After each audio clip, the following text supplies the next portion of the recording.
Hello students, welcome to ePathshala. I am Amitabh Dwivedi, Associate Professor of Public Administration in DAV College, Chandigarh. In the modern democracies, the work of all the three branches of the government has increased enormously. Along with that, the concept of welfare state has made the task more difficult, especially of the legislature, because it meets only for a limited days in a year. Furthermore, the presence of underqualified and generally qualified members make its task more difficult. Along with that, it does not have at its disposal the services of experts which the executive has. On the other hand, finance, like any other resource, has a tendency to go waste if proper controls are not made. So, there is a need to have a constant and regular control over finances. The Parliament of India has been provided with an elaborate mechanism to effect this control. This includes parliamentary questions, debates, and discussions, and also specialized machinery in the form of standing committees on finance. In the present discussion, we are going to discuss about the various mechanisms of control which the Parliament of India has, along with the standing committees, namely Public Accounts Committee, Estimates Committee, and Committee on Public Undertakings. Finance has a unique characteristic. That is, there is always a possibility of its wastage or of being misused if it is not properly controlled. This is more so in the case of public money. As such, there has to be some sort of control over it by the authority in which it is vested. In a parliamentary democracy, the legislature must have mechanism to exercise control over the finance, as it is the representative of the masses who do not have other methods except elections to exercise popular control to ensure the accountability of the government. It is essential also because finance is the lifeblood of all the modern institutions, may it be a family or the government. In the case of the government, it assumes importance as it is the public money, and as such, any wastage or misuse will have an adverse effect on the lives of the general public. It will not only lead to more taxes but also affect the quality and quantity of the governmental programs. Although the executive has its own internal mechanisms to control this wastage, yet its effectiveness has a limit beyond which it loses its sheen. All this makes the legislative control not only important but also essential. Since all the finance is under the control of the legislature, and also because it is the granting authority, it is its responsibility to ensure the efficiency and effectiveness of the government programs, avoid all types of wastage, that all the norms and conditions mentioned in the budget are fully adhered to, and to ensure all types of economies which is possible only through a detailed examination. Otherwise also, in a democratic polity, a very important principle of financial administration is that there should be no taxation without representation. This implies that the executive gets the right to use public money only through the authorization of legislature. This also implies that the executive has to get the permission before using the public money. This gives the right to the legislature to examine the performance of the executive before it sanctions fresh money, so as to ensure that the executive is demanding it for the right purpose and cause. To ensure the proper utilization of money, the legislature is empowered with various types of instruments through which it can not only check the viability of the present demand for money, but also to see how the money has been previously used. The various mechanisms can be classified into the following part for discussion purposes. These are also known as instruments or type of control. These are mainly two. Number 1, control before appropriation, and number 2, control after appropriation. Control before appropriation. As the name suggests, this type of control is exercised before the budget is passed by the legislature. The different methods included in this type are: number 1, general discussion on budget. Although Parliament gets innumerable opportunities during regular course of proceedings in the Parliament, yet the budgetary discussion gives them an opportunity to focus especially on the financial matters and examine them in minutest details. Budget is the first opportunity available to the Parliament to express its views on the working of the government and the utilization of funds by it. This discussion is a prelude to a more serious and critical discussion like voting on the demands. The government has to pay serious attention to the critical points raised by the members so as to avoid embarrassment at the later stages. Cut motions. This is the most powerful weapon in the hands of the Parliament to exercise control and teach the government a lesson in finance management. The members get an opportunity to review the government policies and working threadbare, and if they are not satisfied with the working of the government, then they have 3 tools known as cut motions to express the grievances and force the governments to review, modify or change their policies. The various cut motions are: number 1, token cut. This is moved by a member to show his symbolic displeasure with a particular item included in the budget. To show this, he moves a resolution suggesting to deduct ₹100 from a particular demand.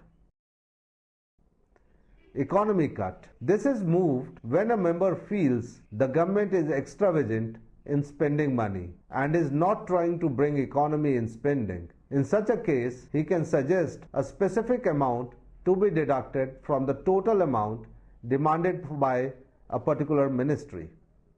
Policy cut. This is the severest of all the cut motions and is considered as an equivalent to no confidence motion. This is moved when the members lose all their faith in the ministry or department. He then moves a motion suggesting that the total amount demanded by the ministry should be reduced to ₹1. If it is passed, then the total government is forced to resign, taking into account the principle of collective responsibility. Passing of the appropriation bill. Although it is a bill which contains all the demands which are passed by the legislature, yet the members get an opportunity to ventilate their views on the working of the government. This bill assumes importance because the government gets an opportunity to spend the money only after this bill is passed. So again, it has to put an extra effort to satisfy the members so that the bill is passed easily. Passing of the finance bill. This is a bill which contains all the tentative proposals of the government to generate income from taxation and other ways.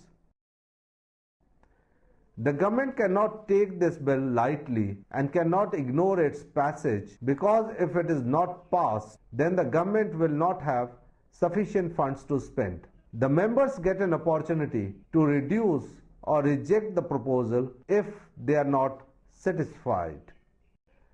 Control after appropriation.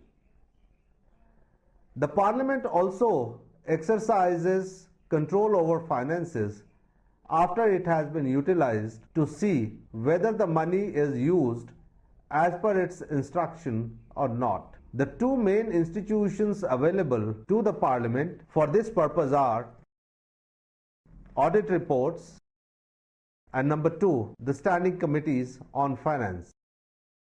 Audit reports. As the government finances are huge, it is not possible for anybody to examine them in one instance. It has to be done on day-to-day basis. For this purpose, there is an independent audit department which is entrusted with the responsibility of examining the usage of funds on day-to-day basis. Its report can be discussed in Parliament. The CAGI reports are also part of these. The standing committees. However, understanding financial details in its technical form is not everyone's cup of tea. Only technical bent of mind can understand these reports. So to make them understandable for everyone, the Parliament makes committees from amongst itself to go through different reports and present a summary which is easy to understand.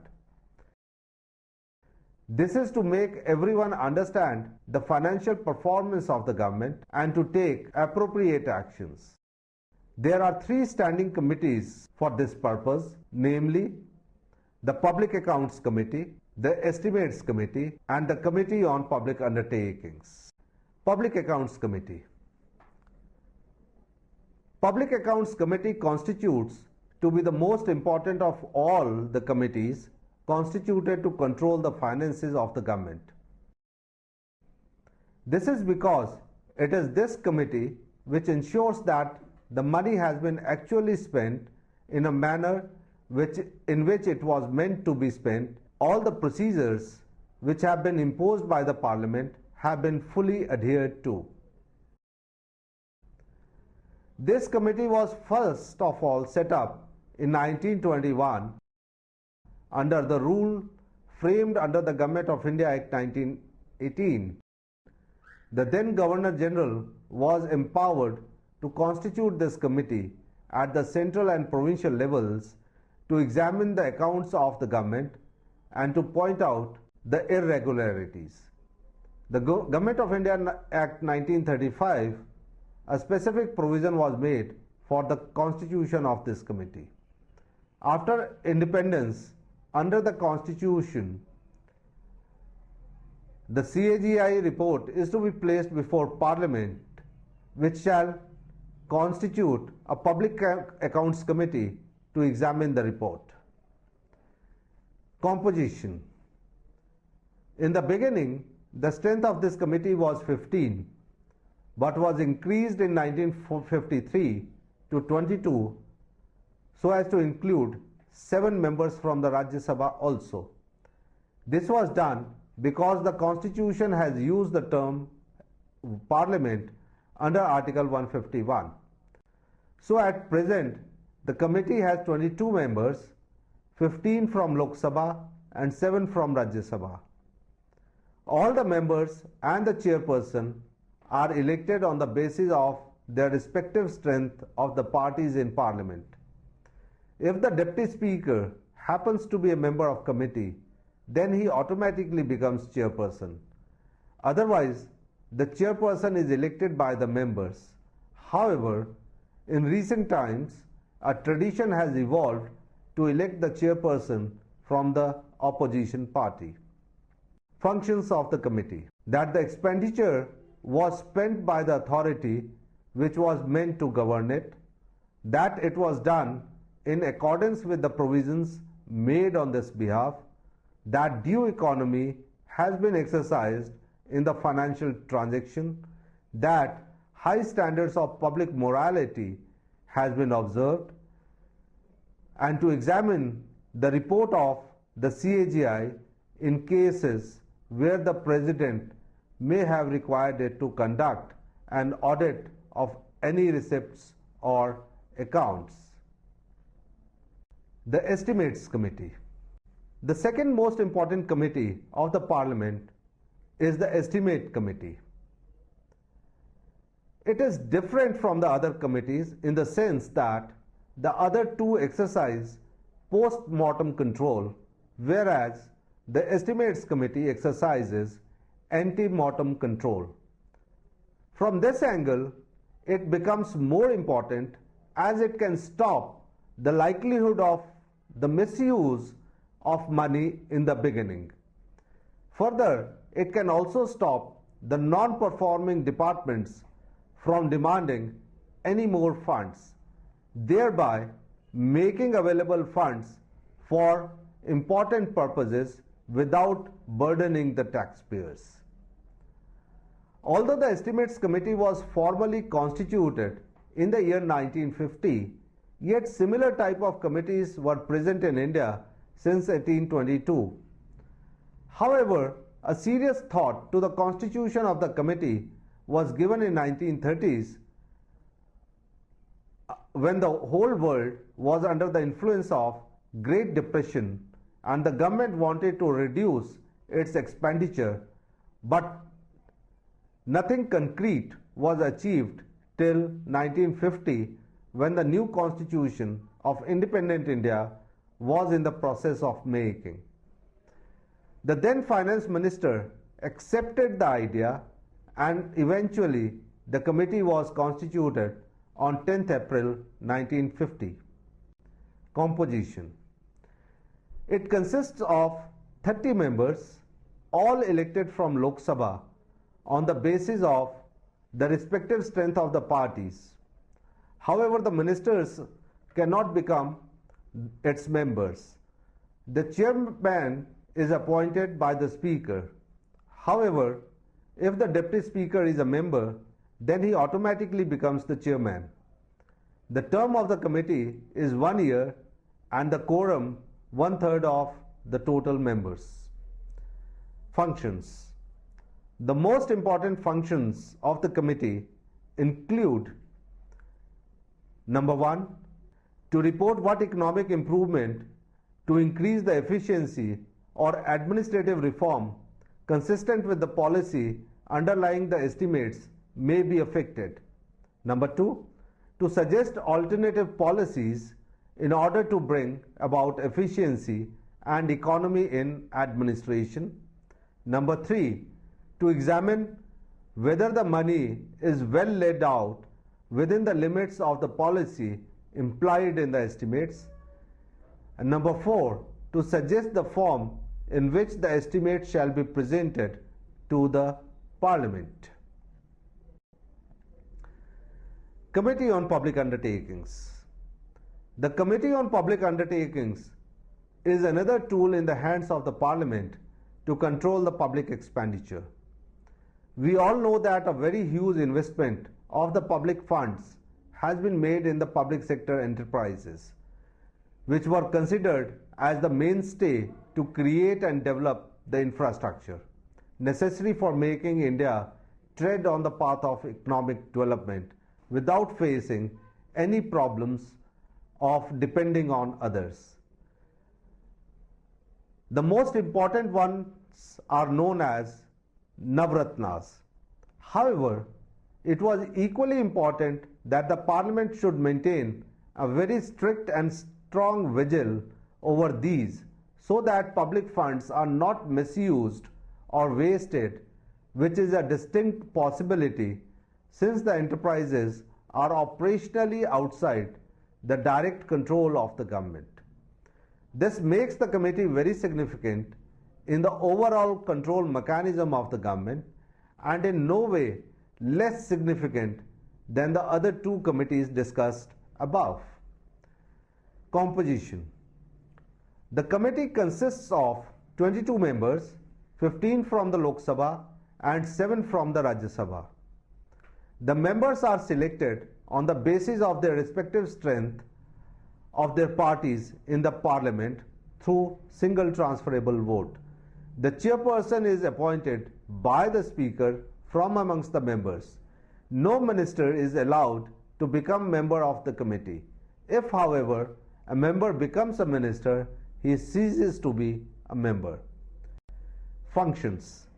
The committee is supposed to perform the following functions. Number 1, to examine the reports and accounts of the public sector undertakings as mentioned in the 4th schedule of the rules for the conduct of business of the Lok Sabha. Number 2, to examine the report of CAGI pertaining to public enterprises. Number 3, to examine in context of efficiency and economy of the public undertakings whether they are managed in accordance with the sound principles of management and prudent commercial practices. And number 4, to perform such other functions vested in Public Accounts Committees and Estimate Committee which have not been covered above. Critical evaluation.